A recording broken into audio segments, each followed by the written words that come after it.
Hello students, હું છું હીરા રાજગુરુ અને આજે આપણે જોવાનું છે બીકોમ સેમ 2નું ફાઇનાન્શિયલ એકાઉન્ટિંગ 2. એમાં આપણે યુનિટ નંબર 4 સ્ટાર્ટ કરવાનું છે, જેનું નામ છે ખાતાવાર વિભાગીય હિસાબો. ખાતાવાર અથવા તો વિભાગીય હિસાબો, ડિપાર્ટમેન્ટલ અકાઉન્ટ્સ. હવે ડિપાર્ટમેન્ટલ અકાઉન્ટ્સ, તમે ડિપાર્ટમેન્ટલ સ્ટોર્સ ઘણી વખત સાંભળેલું હશે, બરાબર? તો એ જ બાબત ઉપર આપણે અકાઉન્ટ્સ લખવાના છે. એકદમ ઇઝી છે. તમને વાર્ષિક હિસાબ આવડતા હોય, વેપાર ખાતું, નફા નુકસાન ખાતાનો કોન્સેપ્ટ ખબર હોય તો આ ચેપ્ટર છે એ ખૂબ જ ઇઝી છે, બરાબર? અને એક વખત તમારી પાસે જો 12થની કે 11થની બુક પડી હોય, બરાબર, તો એમાંથી વેપાર ખાતું, નફા નુકસાન ખાતું જોઈ લેવું, એવું મારું સજેશન છે, બરાબર? ચાલો, તો ડિપાર્ટમેન્ટલ સ્ટોર્સ એટલે શું, આપણે મુદ્દા ઉપર આવીએ. તો ડિપાર્ટમેન્ટલ સ્ટોર્સ એટલે જ્યાં એક જ જગ્યાએ એક કરતાં વધારે જાતની વસ્તુઓ મળતી હોય, બરાબર? એક જાતનો મોલ, બરાબર, જેમાં તમને ખાણીપીણીની વસ્તુઓ મળી જાય, ડ્રિંક્સ મળી જાય, બરાબર છે, પછી મરી મસાલાઓ મળી જાય, બરાબર, બધી જ વસ્તુઓ મળી જાય. જે તમે કહો એનો અલગ ડિપાર્ટમેન્ટ હોય, બરાબર? તો આ વસ્તુ છે એને કહેવાય ડિપાર્ટમેન્ટલ સ્ટોર્સ. તમે એક જાતનો મિની મોલ કહી શકો, બરાબર છે? તો એ જ વસ્તુ ઉપર આપણે છે એ શું કરવાનું છે, તો કે ડિપાર્ટમેન્ટલ સ્ટોર્સના આપણે જે છે એ વેપાર, નફા નુકસાન ખાતું અને પાકું સરવૈયું એટલે કે એના હિસાબો તૈયાર કરવાના છે, કાંઈ નથી, બરાબર? હવે આપણે થોડુંક મિનિંગમાં લીધો છે અને બહુ મોટો ઇન્ટ્રોડક્શનનો વિડીયો થશે નહીં. એક જ માલિકી કે સંચાલન હેઠળ એક જ મકાનમાં અલગ અલગ વિભાગ દ્વારા જુદી જુદી વસ્તુઓનું મોટા પાયા પર છૂટક વેચાણ કરવાની વ્યવસ્થાને જે છે એ ખાતાવાળી દુકાન કહેવાય છે. એને તમે ખાતાવાર હિસાબ અથવા તો ખાતાવાર દુકાન અથવા તો વિભાગીય દુકાન, ડિપાર્ટમેન્ટલ સ્ટોર કહી શકો, બરાબર? એને ગુજરાતીમાં ખાતાવાળી દુકાન કહેવાય. અપના બજાર, બિગ બજાર, શોપિંગ મોલ, ડિપાર્ટમેન્ટલ સ્ટોર્સ 20થી 25 ખાતા અથવા તો વિભાગો દ્વારા મોટા ભાગની રોજિંદા વપરાશની વસ્તુઓનું વેચાણ કરતી હોય છે, બરાબર? હવે તમને ખબર હોય તો તમે મોલમાં જાઓ તો ઉપર આમ ટેગ્સ ટીંગાડેલા હોય, બરાબર, કે મરી મસાલાઓ અહીં મળે છે, કપડાં અહીં મળે છે, બરાબર? પછી એમાં તમને અલગ અલગ ચોકલેટ્સ છે, બરાબર, અલગ અલગ વસ્તુ જે જીવન જરૂરિયાતની છે એ બધી જ વસ્તુઓ તમને ત્યાં મળી રહે, બરાબર? તો એ વસ્તુ છે એ આપણો ડિપાર્ટમેન્ટલ સ્ટોર્સ છે. તો ડિપાર્ટમેન્ટલ સ્ટોર્સમાં થાય કેવું, તો કે અમુક ખર્ચા એવા હોય કે જે આખા સ્ટોર્સ માટે થતા હોય, બરાબર? ઇલેક્ટ્રિસિટી બિલ છે, બરાબર, ઓફિસ ખર્ચાઓ છે, બરાબર, પછી અમુક જે જનરલ મેનેજર છે એનો પગાર છે, એ આખા સ્ટોર્સ માટે થતા હોય. અને અમુક ખર્ચા એવો હોય કે જે પર્ટિક્યુલર સ્ટોર્સ માટે જ હોય, બરાબર? એને બીજા કોઈ સ્ટોર્સ સાથે કોઈ જે લાગતું ઓળખતું ના હોય. ફોર એક્ઝામ્પલ, પરચેસ, ખરીદી, બરાબર? ખરીદી કોઈ પણ ડિપાર્ટમેન્ટલ સ્ટોર્સમાં તમે જાઓ તો અલગ અલગ ડિપાર્ટમેન્ટ માટે અલગ અલગ રીતે ખરીદી થતી હોય છે. તો એ બાબત અલગ અલગ રીતે આપણે છે ડિસ્ટ્રીબ્યુટ કરવાની થાય. તો હવે સૌપ્રથમ તમે એમ કહેશો કે સર ડિપાર્ટમેન્ટલ અકાઉન્ટ્સ છે એ રાખવાનો ફાયદો શું? તો આપણી પાસે એક દુકાન છે, દુકાનમાં ઘણી બધી વસ્તુઓ આપણે રાખીએ છીએ, પણ હવે કઈ દુકાનમાં આપણે જે વસ્તુઓનું વેચાણ કરીએ છીએ અલગ અલગ, એમાંથી કઈ વસ્તુનું વેચાણ વધારે થાય છે, કઈ વસ્તુઓની ડિમાન્ડ વધારે છે, કઈ વસ્તુઓ પડી રહી છે, વેચાતી નથી, બરાબર? તો એનાથી શું થાય કે જે માલિક છે અથવા તો સંચાલન છે એને ખબર પડે કે કઈ બાબત, કઈ વસ્તુ રાખવી, કઈ વસ્તુ ના રાખવી અથવા તો ઓછી રાખવી, બરાબર? તો એવી રીતે બધી વસ્તુની ખબર પડે, બરાબર છે? કોઈ પણ કર્મચારીની જરૂર ન હોય, કર્મચારીની વધારે જરૂર હોય, ક્યાં કઈ રીતનું સંચાલન આપણે વધારે ગોઠવવું, એ વસ્તુ પણ આપણને ખબર પડે. તો આ રીતે છે એ ખાતાવાર વિભાગો રાખી અથવા તો એના હિસાબો રાખવાથી આપણને છે એ બધી જ વસ્તુનો ખ્યાલ આવી શકે, બરાબર? તો આ થઈ ગઈ બેઝિક નોલેજ. હવે હું તમને કહું કે તમને એક્ઝામમાં શું આવશે. એક્ઝામમાં તમને 10 માર્ક્સનો સમ આવશે, બરાબર? સૌ પ્રથમ આપણે છે એ તમને ખબર છે કે વાર્ષિક હિસાબમાં શું આવે, તો કે વાર્ષિક હિસાબમાં સર અમને ખબર છે કે વેપાર ખાતું અત્યાર પૂરતું, નફા નુકસાન ખાતું અને પાકું સરવૈયું, આટલી વસ્તુ આવે. તો બસ આ જ વસ્તુ કરવાની છે. પણ વેપાર અને નફા નુકસાન ખાતું છે ને તમારે વિભાગવાર દોરવાનું છે. વિભાગવાર ઇન ધ સેન્સ ઓફ તો કે પહેલાં આ તમને ખબર છે કે વેપાર ખાતું આપણે આવી રીતે દોરીએ છીએ, બરાબર, ટી આકારનું, બરાબર છે? અહીંયા એક ખાતું હોય, આવી રીતનું આપણે કંઈક વેપાર ખાતું દોરતા હોઈએ છીએ, બરાબર? પણ વેપાર ખાતામાં આપણે માત્ર એક જ વસ્તુની પરચેસ અને સેલ્સ કરતા હોય, પણ અહીંયા આપણે એક જ ખાતામાં ઘણી બધી વસ્તુની વેપાર એટલે કે એક જ દુકાનમાં આપણે એક કરતાં વધારે વસ્તુની શું કરીએ છીએ, સેલ્સ અને જે છે એ પરચેસ કરીએ છીએ. તો અહીંયા આપણે જેટલી વસ્તુ અથવા તો જેટલી ડિપાર્ટમેન્ટ આપણે રાખ્યા હોય, બરાબર, તો એ બધા જ ડિપાર્ટમેન્ટ અલગ અલગ લેવાના. ફોર એક્ઝામ્પલ, મેં અ અને બ એવા 2 ડિપાર્ટમેન્ટ રાખ્યા છે મારી દુકાનમાં, તો એ અ બ ને લગતા અલગ અલગ મારે છે એ ખર્ચા કરવાના થાય, બરાબર, અ અને બ, બરાબર. પછી અમાં જેટલું પરચેસ કરું એટલું અહીં લખું, બરાબર, જેટલું પરચેસ કરું અહીં લખું, સેલ્સ કરું અહીં લખું, બરાબર. એનો જે છે એ ઓપનિંગ સ્ટોક, ક્લોઝિંગ સ્ટોક અહીંયા લખું, બરાબર. 2 વસ્તુ અલગ અલગ છે. પણ અહીંયા ટ્વિસ્ટ ત્યાં આવી જાય કે જ્યાં તમને છે એ બધી જ વસ્તુ જ્યારે કાચું સરવૈયું બને ને ત્યારે બધી વસ્તુ ભેગી આપી દે ને પછી જ્યારે તમારે એન્યુઅલ અકાઉન્ટ્સ એટલે કે જે વાર્ષિક હિસાબો તમારે બનાવવાના થાય ત્યારે તમારે બધી વસ્તુ અલગ પાડવાની થાય. તો એના માટે તમારે જે ખર્ચા અને આવકો છે ને એને તમારે અલગ પાડવા માટે જે છે એ અમુક રીત છે એ કરવી પડે, પરોક્ષ ખર્ચની ફાળવણી કરવી પડે. હવે આટલું બધું લખવાની મને આળસ થઈ એટલે મેં છે એ પેજ જ કાઢી લીધું, બરાબર, અને આમાં તમને બધી જ વસ્તુ મળી જાય છે, બરાબર. હવે પરોક્ષ ખર્ચની ફાળવણી એટલે કે તમારે 2 ડિપાર્ટમેન્ટ વચ્ચે કઈ રીતે ફાળવણી કરવી કોઈ પણ વસ્તુની, તો એના માટેનો રૂલ છે કે સૌપ્રથમ તમારે જો આવક માલ ગાડા ભાડું, મજૂરી, ટ્રાન્સપોર્ટ ખર્ચ, બંદર ખર્ચા, રેલવેનું ઓક્ટ્રોય અને ખરીદીના અન્ય ખર્ચા. હવે જો કોઈ પણ ખર્ચો ખરીદીને લગતો હોય, બરાબર, તો એને ખરીદીના પ્રમાણમાં તમારે ડિસ્ટ્રીબ્યુટ કરવાનો. પછી એમાં આ બધાય ખર્ચા આવી જાય. આવક માલ ગાડા ભાડું તમને ખબર છે ખરીદીને લગતું છે, મજૂરી, ટ્રાન્સપોર્ટ ખર્ચ આ બધી જ વસ્તુ ખરીદીને લગતા છે, બંદર ખર્ચા, રેલવેનું મજૂરી તમને મોસ્ટ ઓફ જે છે એ એનું પ્રમાણ આપી દેશે, બંદર ખર્ચા છે, રેલવેનું એ ખરીદીને પ્રમાણ જે છે એ ખરીદીને લગતો ખર્ચો છે અને વેપાર ખાતામાં આવશે. ઓક્ટ્રોય અને ખરીદીના અન્ય ખર્ચા આ બધા જ ખર્ચા તમારે જે છે એ દરેક ખાતાએ કરેલી ચોખ્ખી ખરીદીના રકમના પ્રમાણમાં અથવા તો ખરીદીના વસ્તુના જથ્થાના વજનના પ્રમાણમાં તમારે છે ડિસ્ટ્રીબ્યુટ કરવાના. ફોર એક્ઝામ્પલ, તમને 10,000 અને 20,000 એવી રીતે ખરીદી આપી છે, તો આ બધાને તમારે આનું પ્રમાણ શું થાય તો કે 0 કાઢી નાખો, 1:2, બરાબર. તો 1:2ના પ્રમાણમાં તમારે આ બધા ખર્ચા છે ડિસ્ટ્રીબ્યુટ કરી નાખવાના.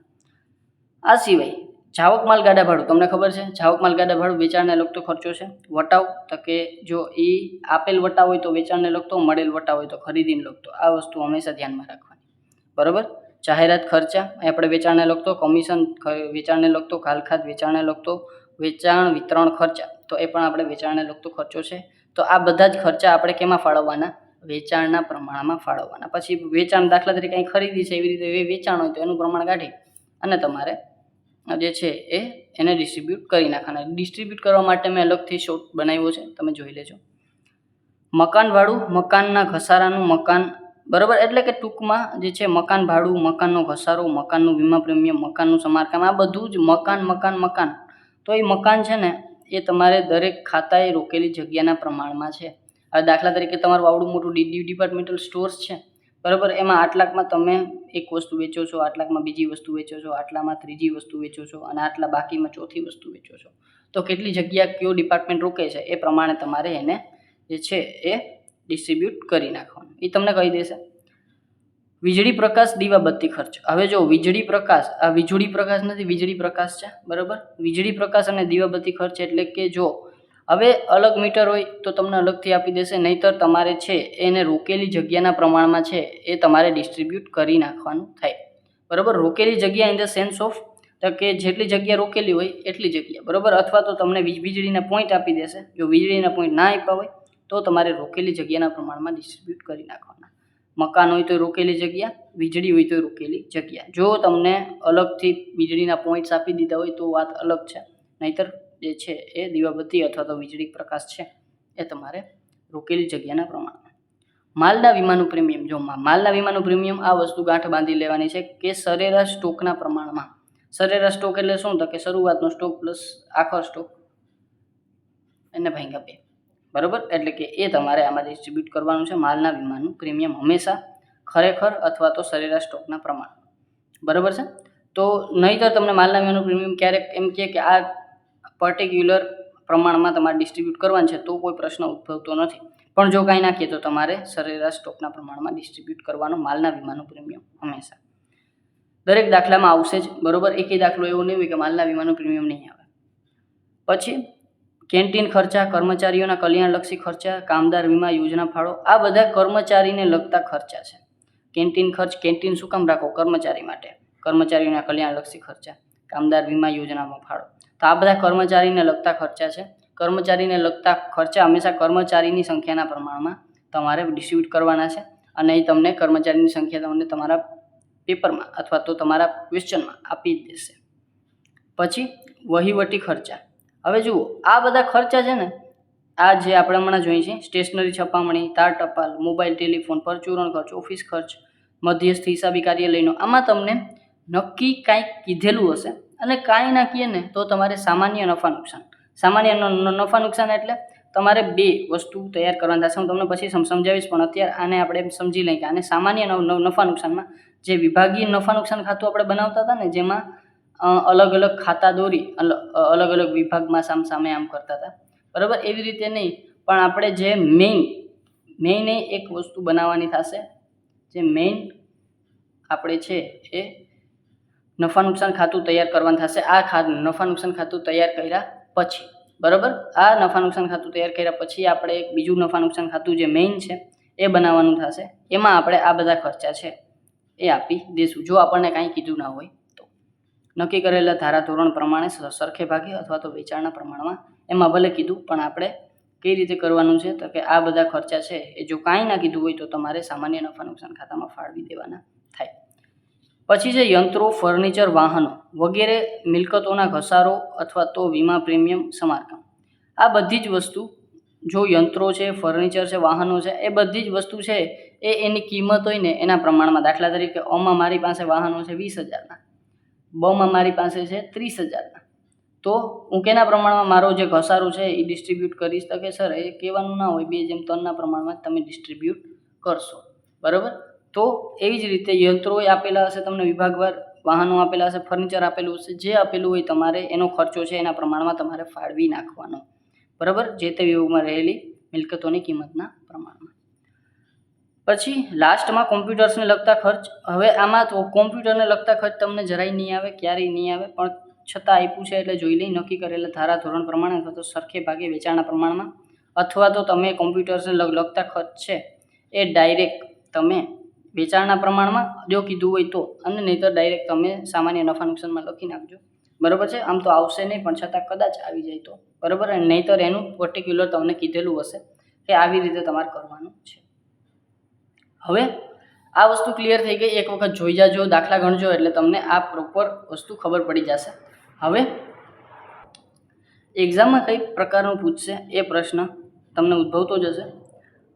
સૌ પ્રથમ તમને જો 5 માર્ક્સનો કોઈ સમ પૂછાતો હોય, જો તમે ક્રેડિટ 4 ના હો, બરાબર છે, તો ક્રેડિટ 2 ના હો તો, બરાબર, તો તમારે છે એ માત્ર આવા કોઈ ઘણા બધા પરોક્ષ ખર્ચા આપી દેશે અને એના પરથી તમારે છે એનું ડિસ્ટ્રીબ્યુશન કરવાનું છે. એક જ દાખલો આપણે એવો ગણશું અને ઘણું બધું આવડી જશે તમને, બરાબર, બધું સમજાઈ જશે, બરાબર. એટલે કે 5 માર્ક્સનો દાખલો તમને પરોક્ષ ખર્ચની માત્ર ફાળવણીનો પૂછશે, બરાબર, 5 જ માર્ક્સનો કદાચ પૂછે તો. પછી બીજા નંબરમાં જો 10 માર્ક્સની આપણે વાત કરીએ તો એમાં ઘણા બધા પાર્ટ પડે છે. હવે કાં તો તમને એમ કહેશે કે વિભાગીય વેપાર અને નફા નુકસાન ખાતું કયું, તો કે વિભાગીય મેં તમને કીધું કેવું હોય, બરાબર છે. વિભાગીયમાં અલગ અલગ વિભાગ તમારે આવી રીતે ડ્રો કરવાના થાય અને એમ આપણે જોશું, કરશું, દાખલા ગણશું. પછી આમાં તો ખાલી વેપાર અને નફા નુકસાન ખાતું. પછી એમ કે વિભાગીય વેપાર ખાતું, નફા નુકસાન ખાતું દોરીને તમારે ભેગું પાકું સરવૈયું બનાવવાનું છે, બરાબર. તો એક એ વસ્તુ થશે 10 માર્ક્સમાં. એ પણ પૂછી શકે કે ભાઈ વેપાર નફા નુકસાન ખાતું વિભાગીય દોરી પછી પાકું સરવૈયું બનાવો. પછી ત્રીજા નંબરમાં 10 માર્ક્સમાં એવી રીતે તમને પૂછી શકે કે વેપાર નફા નુકસાન ખાતું તો તમારે વિભાગીય બનાવવાનું જ છે, બરાબર, અને એના સિવાય તમારે સામાન્ય નફા નુકસાન ખાતું બનાવવાનું છે. અને એનાથી એને સંતોષ નહીં થાય કે સાથે સાથે પાકું સરવૈયું બનાવવાનું છે, બરાબર.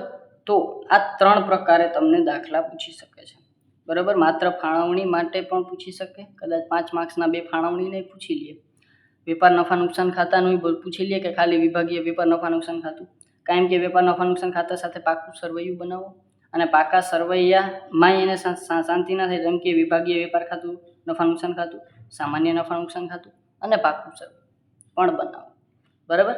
તો કોઈ પણ રીતે તમને દાખલો પૂછી શકે છે. આપણે બધી રીતના દાખલા ગણશું. બરાબર છે. જો વિડીયો ગમ્યો હોય તો આટલું જ છે ઇન્ટ્રોડક્શનમાં. આના સિવાય કાંઈ નથી. તમે એક આનો સ્ક્રીનશોટ લઈ લેજો અથવા તમારી પાસે બુક હોય તો તમને આપેલું જ હશે. બરાબર. આવી રીતે આપણે છે ખર્ચના ડિસ્ટ્રીબ્યુશન કરવાના થશે. બરાબર. બાકી કાંઈ જે ચેપ્ટરમાં છે જાજુ નથી. તમને બેઝિક કોન્સેપ્ટ ક્લિયર હશે એટલે ક્યાંય પ્રશ્ન થશે નહીં. બરાબર છે. જો વિડીયો ગમ્યો હોય તો લાઇક, શેર અને સબસ્ક્રાઈબ કરી નાખજો અને આગળ આપણે આના સમ જોશું.